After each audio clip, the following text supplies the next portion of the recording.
जम्मू आ गए, दिल्ली आ गए, अलग अलग जगह पे आ गए, और अभी सरकार उनको कहेगी कि फिर से हम मेरी बात समझ गए? क्या सबके साथ मर्डर हो जाता है? क्या सारी बहुएं जला के मार दी जाती? हेलो एवरीवन, वेलकम टू पहुंचा लॉ एकेडमी। और आज डिस्कस करेंगे एक बहुत ही सेंसिटिव मुद्दा जो अभी बहुत जगह वाइड स्प्रेड फैला हुआ है, बहुत ज़्यादा यूपी में, बिहार में, दिल्ली में, हर जगह इसके बारे में मिक्स्ड रिएक्शंस आ रहे हैं। कुछ लोग जज साहब की टिप्पणी को सही ठहरा रहे हैं और मैक्सिमम लोग एटलीस्ट 85% से 90% के बीच में लोग, और मैक्सिमम जिसमें फीमेल लड़कियां हैं, वो ठहरा रहे हैं कि जज साहब को ऐसा नहीं कहना चाहिए था। अगर इनके परिवार से कोई होता तो इनको कैसा लगता। अब कहाँ तक ये लोग सही हैं, इनको गलत ठहराने वाले सही हैं या इनको सही ठहराने वाले सही हैं, ये एक बार डिटेल में डिस्कस कर लेते हैं। मामला इलाहाबाद हाईकोर्ट का है। इलाहाबाद हाईकोर्ट में एक अपराधी ने एक पिटीशन फाइल की। अब वो जो पिटीशन फाइल हुई, वो जो एप्लीकेशन फाइल हुई, वो थी बेल एप्लीकेशन। अब बेल एप्लीकेशन में उसने कहा कि मेरे ऊपर पॉक्सो का और 376 का मामला दर्ज है।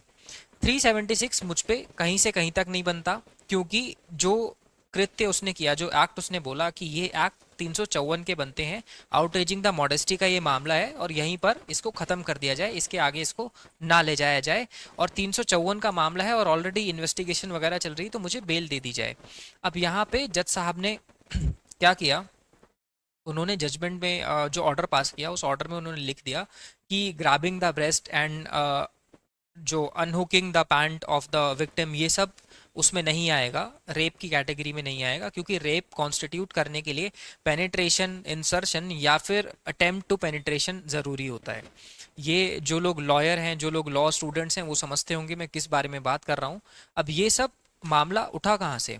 एक माइनर बच्ची है, एक माइनर चाइल्ड है, वो गांव के रास्ते पे, कासगंज का मामला है, कहीं जा रही थी और दो लोग बाइक पे आए। अब वो दो लोग जो थे वो उसके दूर के रिश्ते में कुछ लगते थे, दूर के ही कोई रिश्तेदार थे। उन्होंने उसको लिफ्ट दी और लिफ्ट देने के बहाने एक पुलिया के नीचे ले जाकर उसे मोलेस्ट करने लगे, हरास करने लगे और वहाँ पर उसके साथ यौन संबंध बनाने की कोशिश की, उसके साथ यौन हरासमेंट, सेक्सुअल हरासमेंट करने की कोशिश की, रेप करने की कोशिश की गई। और जब कुछ लोग वहाँ पर आ गए, कुछ पासर्स बाय थे, कुछ पासर बाय जो पास से गुजर रहे थे, आसपास गांव के लोग, उन्होंने देखा तो लड़की ने शोर मचाया और दोनों जो अक्यूज थे वो वहाँ से भाग गए। उसके बाद लड़की के पेरेंट्स को बताया गया, लड़की के पेरेंट्स ने पास के थाने में एक एफआईआर रजिस्टर कराई। एफआईआर 376 में रजिस्टर की गई, रेप की धाराओं में।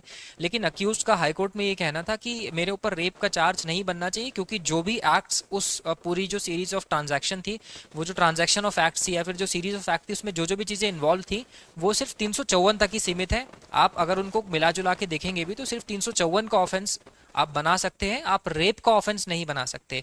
अब जज साहब ने इस आर्ग्यूमेंट के साथ अग्री किया और उन्होंने ये चीज़ बोली कि हाँ, यहाँ पर रेप तो आप नहीं बना सकते हो, 354 का मामला ही बना सकते हो। पर जज साहब ने एक और चीज़ भी वहाँ पर कही कि ये जो अपराध है, ये जो ऑफेंस है ना, it is a very serious and heinous offence. इस तरह के जघन्य अपराध औरतों के साथ नहीं होने चाहिए समाज में। तो जज साहब ने कहीं ना कहीं दो पार्टियों का, दो पार्टीज होती हैं, हर ट्रायल में दो पार्टीज होती हैं, ठीक है। हर सिविल केस में, हर ट्रायल में, हर एप्लीकेशन में दो पार्टीज होती हैं, दोनों एविडेंसेस देती हैं, दोनों आर्ग्यूमेंट्स करती हैं। तो जज साहब को किसी ना किसी के आर्ग्यूमेंट के साथ तो अग्री करना पड़ता है। अब जज साहब को उसके आर्ग्यूमेंट्स थोड़े से स्ट्रांग लगे होंगे, इसलिए उन्होंने ये ऑर्डर पास किया, वरना जज साहब की कोई भी ऐसी पर्सनल इंटेंशन नहीं होगी, मैं ऐसा मानता हूँ। जज साहब जो हैं इलाहाबाद हाईकोर्ट के, इनका नाम है जस्टिस राम मनोहर नारायण मिश्रा। और भी अच्छे अच्छे ऑर्डर्स भी पास कर चुके हैं पास्ट में, ऐसा नहीं है कि उनका कोई ऐसा इंटेंशन था और इनको ऐसे क्रिटिसाइज किया जाए। आजकल एक ट्रेंड चल रहा है कि हम जुडिशरी को बहुत जल्दी क्रिटिसाइज करते हैं, हम जजेस को क्रिटिसाइज करने का ट्रेंड है। हम लोग अपने घर में बैठ के, सोशल मीडिया में बैठ के जजेस बन रहे हैं, खुद जज हैं हम किसी को भी जज कर देंगे, हम किसी को भी कुछ भी कह देंगे। तो we should not try to tarnish the image of our judiciary. Judiciary को उसका काम करने दें। अगर कुछ गलत होगा तो हायर कोर्ट्स हैं, सुप्रीम कोर्ट है, प्रेसिडेंट साहब है, पूरा एक चैनल बना हुआ है, पूरी हायरार्की बनी हुई है, तो कहीं ना कहीं न्याय ज़रूर मिलेगा। लेकिन हम इस तरह से घर में बैठ के कमेंट्स ना पास करें। अब इन्होंने जो कहा, जो भी कहा, वो एक अलग मुद्दा है, उस पर आप अपने रिएक्शंस को थोड़ा कंट्रोल करें, या फिर उसको, मतलब जो भी इंसान एक कॉन्स्टिट्यूशनल पोस्ट पे बैठा है उसको एकदम से क्रिटिसाइज कर देना, ये अभी जो भी चल रहा है सोशल मीडिया पर, यूट्यूब पे, शॉर्ट्स में, रील्स में, ये अभी का कल्चर है, ये कल्चर सही नहीं है। हमें जजेस को, गवर्नमेंट ऑफिशियल्स को, हमारे प्राइम मिनिस्टर को, हमारे प्रेसिडेंट को, होम मिनिस्टर को, लॉ मिनिस्टर को, किसी को भी, कोई भी जो कॉन्स्टिट्यूशनल पोस्ट पे बैठा व्यक्ति है उसे एकदम से क्रिटिसाइज़ नहीं करना चाहिए। हमें समझना चाहिए कि क्या उसका रीज़न रहा होगा बोलने का। अब जज साहब ने ये जो स्टेटमेंट दी है, ये स्टेटमेंट कहाँ तक सही है, कहाँ तक गलत है, आप लोग कॉमेंट्स में ज़रूर बताइएगा।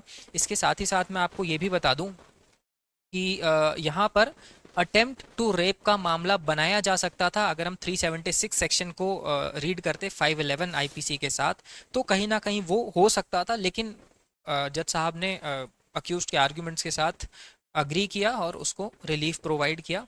आपको इसके बारे में क्या लगता है कमेंट सेक्शन में ज़रूर बताइएगा। Please like this video, share this video and subscribe to our channel. Subscribe for more content.